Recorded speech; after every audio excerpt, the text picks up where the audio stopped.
So I got the Mavic Air combo the other week, and I wanted to get a nice case to pop things in.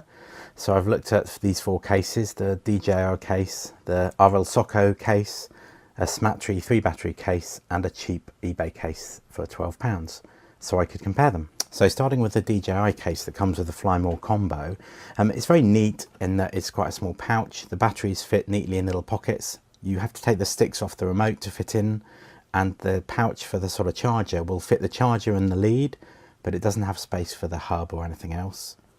So here, if we look inside the case, you can see the Mavic Air is just naked, so it's not protected. I mean, it fits neatly, but there's room, a little room for it to wiggle, and if the case got squashed under something in the back of the car, then I'm not convinced it would offer much protection.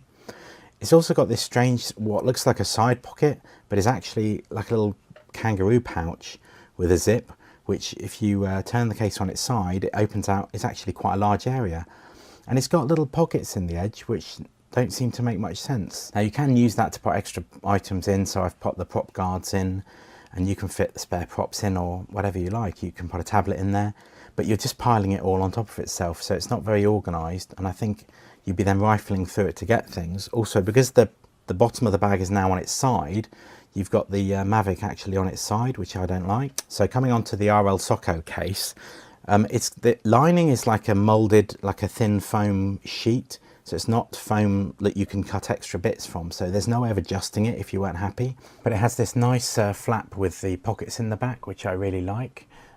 So the layout, the pocket for the Mavic is very firm, perfectly sized, so it can't move around. The transmitter's on its back, which I don't like so much, but it is quite snug, so it can't rattle too much.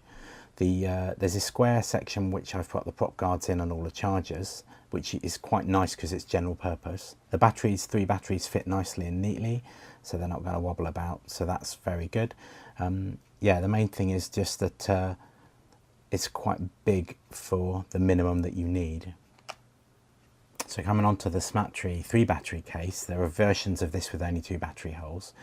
So again, it's a nice like a foam, a hard foam, so everything fits in. The Mavic, there's pockets for the 3 batteries and the remote. There's a pocket for the charger and the smart hub, and there's sort of a spare pocket which I've put the cables in. The UK mains plug doesn't actually fit in those pockets. You have to sort of put it on top, which isn't ideal. But the lid has some space, so it doesn't really squash.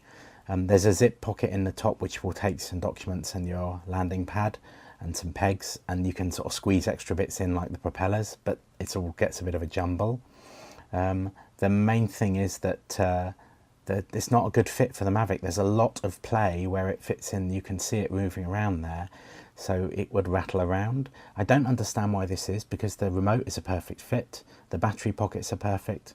So, and the holes for the charger and the smart hub work fine, just that mains plug has to stick up, and there really isn't anywhere to pop the prop guards if that's important to you. But otherwise it's okay case, it's just expensive. So lastly, the eBay £12 case, which again I just got because it was the most inexpensive, and it's nice hard foam. It's the smallest of the 3 of the foam cases. It takes the Mavic, the remote, 3 batteries, and it's got a pocket for the charger and the smart hub. It's got a zip section in the lid for some documents and the helipad. However, it is quite snug. The charger and the hub fit fine, but again, the plug sort of squeezes in a little bit, but it does fit. There's no room for the legs, and there's far too much space for the Mavic. It just rattles around. The remote is, the hole is too big as well, that rattles, and it's effectively leaning on its sticks. And the batteries are so close together, they actually touch when you move them, so they would bang against each other, which I just don't like. And with the helipad in the lid, the lid won't close, so I've had to take that out just to get that to close neatly. But then with leg extensions, you probably don't need that landing pad so much. So yeah, but it's much cheaper though, but it does rattle a bit. So I guess I should pick a favourite, and I kind of have 2. The first is the RLSOCO case, which I paid $32.99 for, and I think is the best fit. I wish the remote wasn't on its back, and the square section I'm sort of torn between, because initially I was annoyed that it's taking up space that you could squeeze the case smaller if you didn't have, but it's very useful for putting prop guards, the chargers, bits and bobs, and some days I might take the prop guards out and probably don't need the chargers, and another day I might want to just put the chargers in there just so I've got it all. And if I was taking it away for a holiday or something, I could put it all in there and it fits and it's well protected. However, the eBay case for £12.48 delivered, it's no worse a fit than the Smatree case, and I think it's fine. If you don't mind doing some tweaking, adding some little extra strips of foam, I'm sure would make it fit better. Carving out the battery pockets and putting in a pouch, or fitting the batteries in another way, which my friend Dan has done, and I think is fine. And it's the cheapest by far of all the cases. So those are the two that I like. I hope that's useful. Please comment below if you've got any questions.